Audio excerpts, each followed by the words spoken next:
Buenas noches, amigas y amigos de SUTV, Canal 15, desde esta Universidad de Costa Rica, que gracias a los ingresos impositivos que ustedes y todos quienes no nos acompañan esta noche aportan,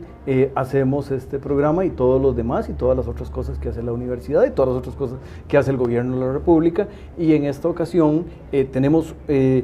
algo así como el cenit de esta nueva serie de programas de liderazgo femenino, porque tenemos una mujer extraordinaria. Tenemos una mujer extraordinaria que es una cara conocida por ustedes, tanto porque ha estado aquí en nuestro programa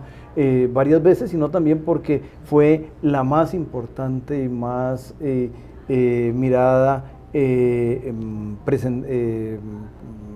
exitosa en programas de opinión de todo Costa Rica. Buenas noches y bienvenida,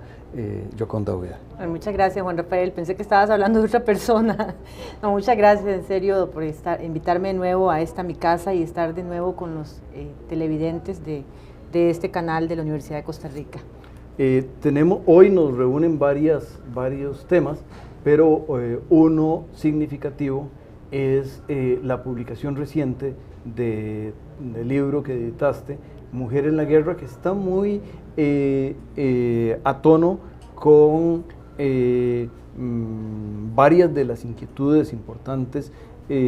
No fue por accidente que editaste este libro. Este libro representa tu interés en derechos humanos, tu interés en política internacional y tu interés en temas de género, y sobre todo en una dimensión que es fundamental, porque la guerra es un magno de sufrimiento, y entonces las mujeres, que son más fuertes que los hombres en todo y en sufrimiento, posiblemente tienen más capacidad que nosotros, que nos doblamos al primer arrugue de cara, pero de toda suerte los seres humanos no nacieron para sufrir. Pero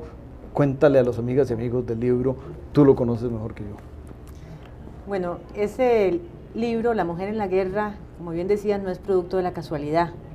es producto de un esfuerzo colectivo de las autoras y las ponentes. Son tres ellas que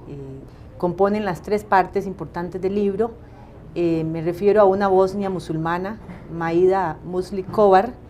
quien fue consultora de las Naciones Unidas, trabajó con Naciones Unidas en Bosnia-Herzegovina, y también en Guatemala, precisamente con las secuelas, las consecuencias de la guerra en esos dos países.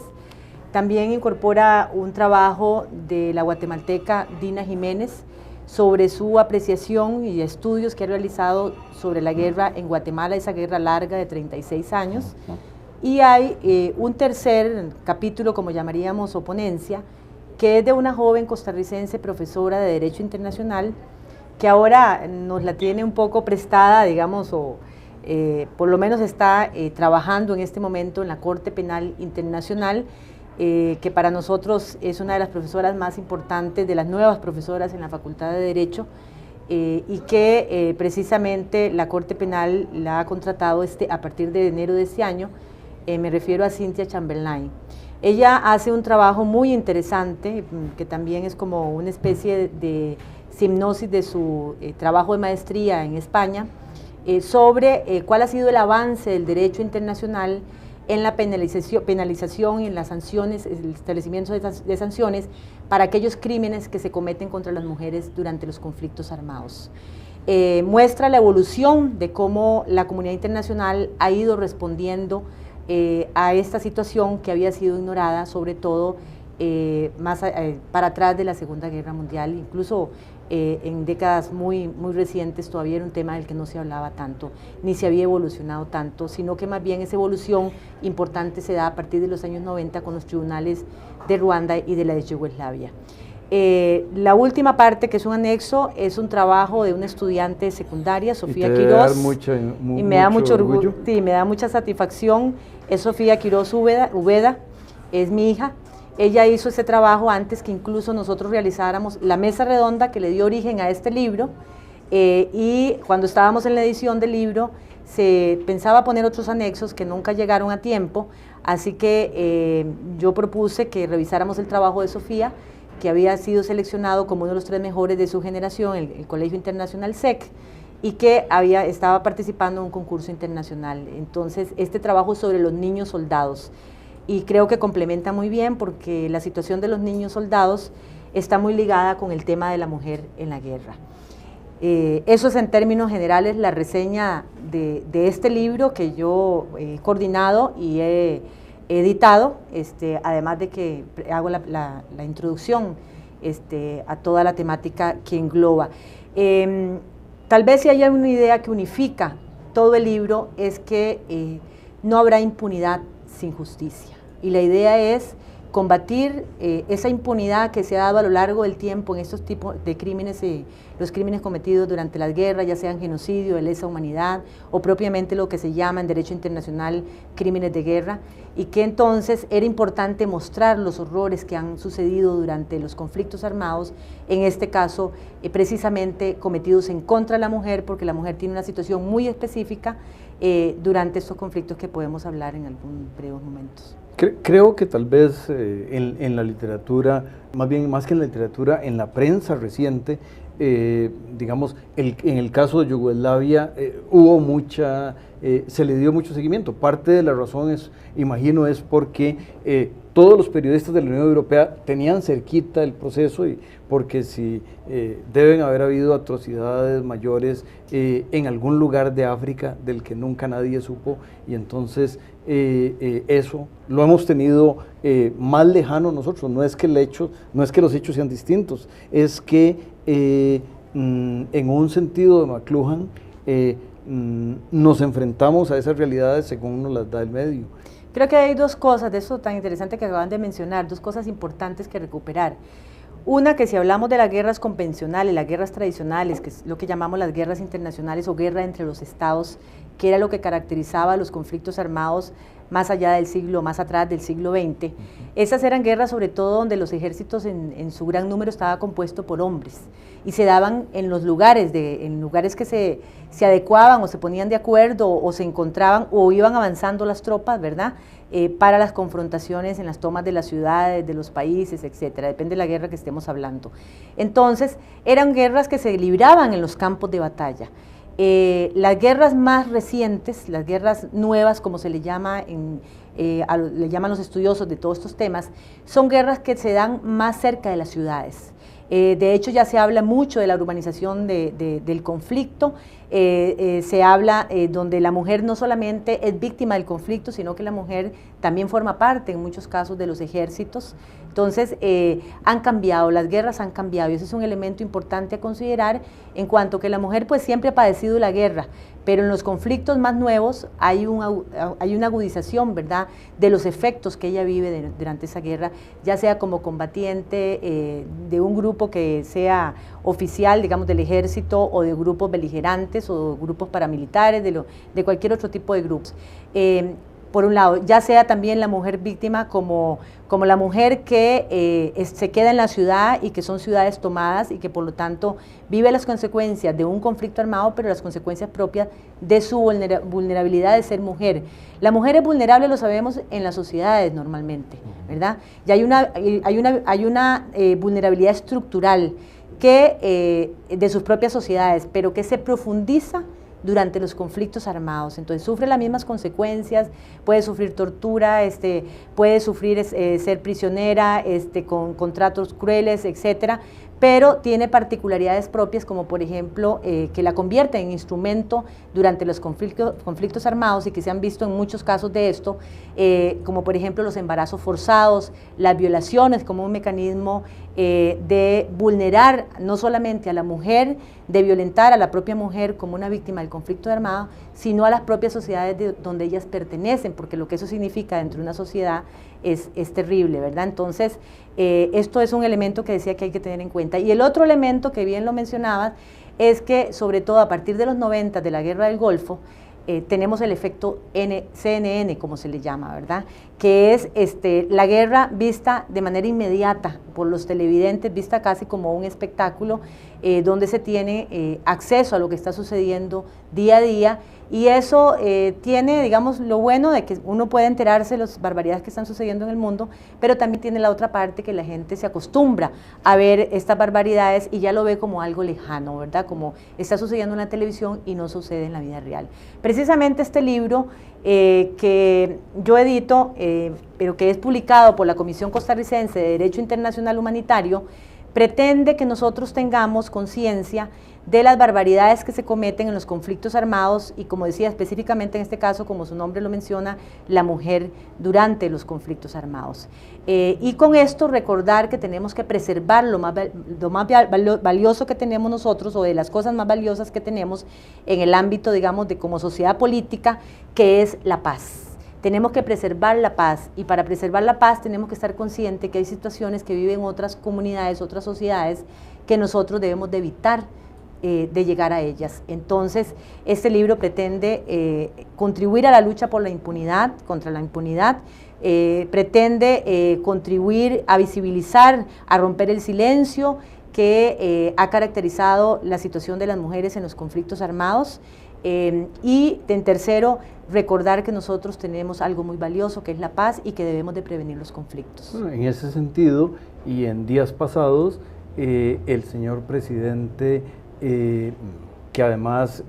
no tenía que hacer nuevos méritos en el ámbito de la paz, ya había hecho su contribución, pero es un convencido del tema de la paz, y me parece que la idea de ir a Europa a tratar de convencer a la gente de que hasta las armas pequeñas se abandone, y el tratar como de crear, él al cabo, aunque no sea economista, se debe haber contaminado cuando estudió ciencias políticas en el mismo edificio de ciencias económicas, y entonces la idea de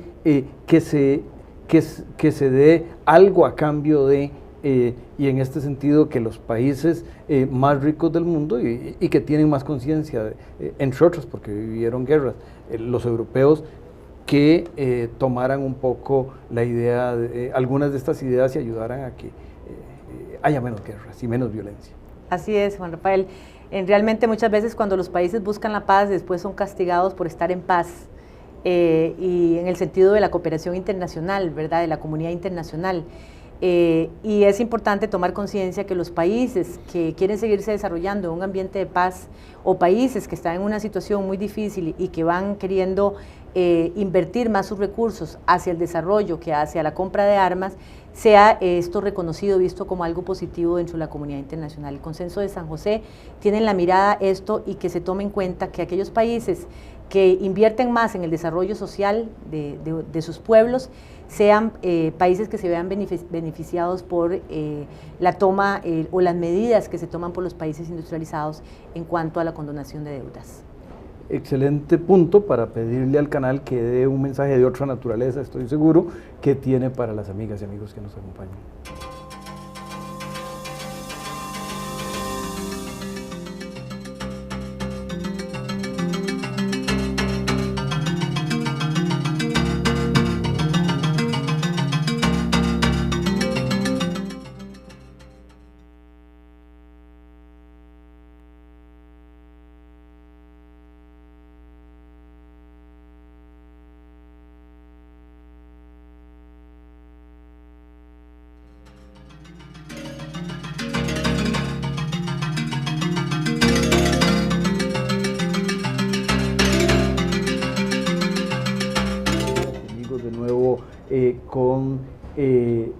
Continuamos con esta mujer como ninguna, Yoconda Ubeda, quien es parte de la familia por lo menos en espíritu, de la familia de Canal 15, como muchos de ustedes lo recordarán. En este segundo segmento vamos a hablar de una distinción que adorna a la política exterior de Costa Rica, que construye puentes en la dirección correcta hacia nuestros hermanos del resto de la región. Ella, por cierto, fue parte de la Embajada de Costa Rica en Argentina, y ahora ha recibido el beneplácito del gobierno mexicano para ser nuestra embajadora ante los Estados Unidos mexicanos. Felicitaciones. Muchas gracias, Juan Rafael, muchas gracias. Realmente ha sido una designación del señor presidente de la República y como funcionaria de la Cancillería por más de 16 años, para mí es un honor representar a Costa Rica en un país tan importante para nosotros en distintos ámbitos como lo es México. Pues, y nosotros nos sentimos, estoy seguro los que la conocemos y la admiramos y la respetamos tanto, nos sentimos muy bien representados y sabemos, estamos seguros de la excelente tarea que usted, como en todas las cosas que ha hecho, va a hacer.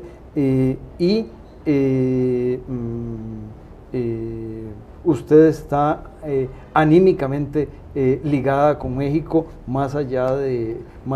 esta designación diplomática, de manera que en ese sentido, digamos, hay una redondez de una ubicación y eso yo creo que va a ser muy importante en el proceso. ¿Qué retos mira usted, señora embajadora, frente a esta tarea en la antigua Tenochtitlan? Bueno, lo primero que uno hace como embajadora o embajador es fortalecer los vínculos que ya existen en un país, y esos vínculos, imagínense que el reto desde ahí ya es enorme, porque los vínculos que tenemos con México, históricos, culturales, los vínculos entre nuestros pueblos, los vínculos, las relaciones comerciales que ya se vienen dando del Tratado de Libre Comercio con este país, y ahora todo lo que es el programa del Plan Puebla-Panamá, que también pues México es el país que ha impulsado ese proyecto, de manera que fortalecer lo ya existente es la primera tarea, como digo, de cualquier embajador, y de ahí todo lo demás que sigue, ¿verdad? El establecimiento de puentes en otras áreas importantes. Yo como académica, por supuesto, tengo mucho interés de fortalecer los vínculos, o por lo menos servir de puente, de mecanismo para poder fortalecer los vínculos entre universidades públicas nuestras, con universidades de interés de las nuestras en los Estados Unidos mexicanos. Tengo mucho interés de colaborar, por supuesto, con Canal 15, con programas audiovisuales de la UNED, que me une una relación muy especial, que los dos productores del programa que yo conduje, llamado Bitácora, como ya usted lo ha mencionado acá, y también con Canal 13, por supuesto. De manera que en todo lo que yo pueda servir en todos estos ámbitos, y por supuesto la promoción de las inversiones, que es una de nuestras grandes metas de la política exterior, y todas aquellas áreas de trabajo propiamente de política internacional que son el día a día de nuestro quehacer como embajadores, las relaciones directas en México, pero también algunos componentes que tienen que ver con otras instancias como las Naciones Unidas, la OEA, las posiciones que compartimos, las posiciones que negociamos, nombramientos, candidaturas, etcétera, ¿verdad? O sea, es un país, como usted sabe, usted vivió en México, es un país que usted ama mucho también, y México es un país enorme, con una gran diversidad. Así que va a ser una tarea, un gran desafío para mí como profesional. Me siento bien, me siento muy contenta, me siento tranquila y me siento en el momento ideal para asumir este desafío, ya que esto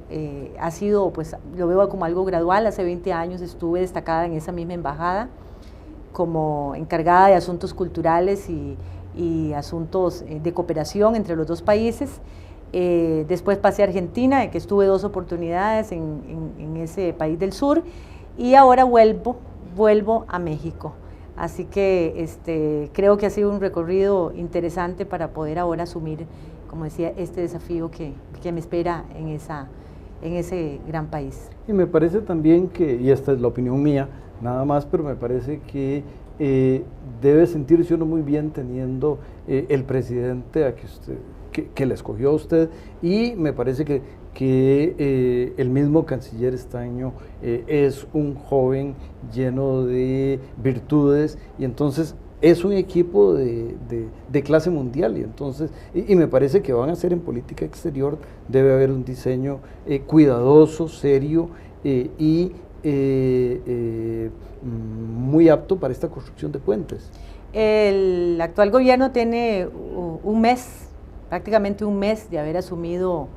unos días más, unos días menos, un mes de haber asumido el gobierno, y en lo que es el ámbito que yo estoy cercana, porque sigo hasta hoy, sigo estando en la dirección jurídica de la Cancillería, puedo decir que está perfilada claramente la política exterior de este país. Hay líneas claras trazadas, hay objetivos claros que obviamente en el transcurso de estos meses se van orientando más en lo específico, ¿verdad? Pero como diríamos, ya las líneas del tren, de ese trayecto que vamos a hacer estos 4 años, están trazadas. Y eso es muy importante porque eso da seguridad, eso da un aprovechamiento de los recursos, del personal y de todas las misiones que tenemos en el exterior, y eso permite aprovechar también que 4 años sean un tiempo importante para poder proyectar y posicionar a nuestro país nuevamente en el escenario internacional. En términos de memorias y recuerdos 20 años después, el tango dice que no es nada 20 años, pero solo el tango es del sur y usted va para México. ¿Qué memorias quiere recordar en este momento y compartir con las amigas y amigos de esos 20 años atrás, de su vivencia en México entonces? Bueno, 20 años atrás era mi primera misión diplomática, y iba con mucha incertidumbre, ¿verdad? Nosotros hemos tenido un servicio diplomático que se ha ido profesionalizando, sobre todo en los últimos 10 años, y que si bien hay funcionarios muy queridos que son de más, digamos, de más años de carrera que 10, han sido funcionarios que ingresaron a la carrera sin tener todas las condiciones de un instituto Manuel María Peralta como lo existe hoy, sin exámenes de oposición, o sea, que ha habido que superar muchas cosas, ¿verdad? 20 años atrás a mí me tocó que ir con cursos de preparación, pero realmente fue enfrentarse a un trabajo diplomático donde uno tenía que estar aprendiendo rápidamente, minuto a minuto, para demostrar que seamos funcionarios diplomáticos realmente del más alto nivel. Hoy creo que esa cuestión de juventud, o esa anécdota, o esa situación que uno vive como joven, como una cancillería que no tenía todavía la carrera diplomática por un lado, y por otro lado, uno como joven, ¿verdad?, no podía, vive uno más las incertidumbres en ese sentido. Pero algo que quiero rescatar acá es que uno llega a la conclusión que cuando se sale al exterior, que es la situación de los países centroamericanos, y hablo en el caso concreto más que todo de Costa Rica, nosotros vamos aprendiendo a tener una capacidad de adaptación y de respuesta rápida. En cambio, cuando nos encontramos con diplomáticos de otros países que tienen toda una tradición, por ejemplo, países europeos, de ir formando sus diplomáticos, que yo alabo mucho esto, pero también todas las cosas tienen lo positivo y lo negativo, ¿verdad? Y esto me lo hizo ver un diplomático inglés, me decía, qué versatilidad que tienen ustedes para adaptarse a los temas, para poder innovar ante situaciones que no están previstas. Y nosotros que estamos totalmente formados, ¿verdad?, que venimos con toda una secuencia, una parsimonía y un desarrollo más paulatino, no tenemos esa capacidad que ustedes tienen. Entonces yo decía, bueno, realmente eso es un elemento, un adquirido, una destreza importante que uno adquiere en estos avatares y que hoy se suma para mí en esta nueva tarea que voy a emprender, ¿verdad? Pero esto que acabo de decir es muy propio de los países en desarrollo, que los funcionarios de gobierno en las distintas áreas que trabajamos tenemos muchas veces que hacer los que en países desarrollados hacen 7 funcionarios, nosotros aquí tenemos que hacerlo a veces. A mí me tocó una vez, no voy a decir el país, estar en una negociación y yo me hice acompañar por una de las funcionarias de esa embajada nuestra en ese país. Al frente tenía 7 diplomáticos de todos los niveles habidos y por haber, y yo tenía que empezar a negociar desde el primero hasta el 7º. O sea, era un probarse, ¿verdad? Era un probarse en cuanto a los distintos niveles y la rapidez de ir, y la resistencia que uno tenía que tener en ese momento. Entonces, creo que pues eso ha sido una historia que ahora que me da mucha fortaleza, ¿verdad? Haberla ya transitado durante todos estos años. Bueno, hay 2 aspectos además que conviene destacar que es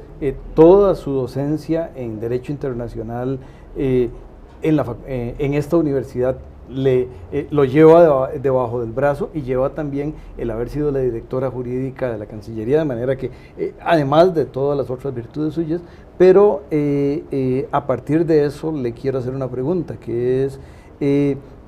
cuando la volvamos a tener por aquí, dentro de quién sabe cuántos años, ¿qué le gustaría que se pensara de su gestión como embajadora de México? Esto es una pregunta muy difícil. Sí, es muy difícil,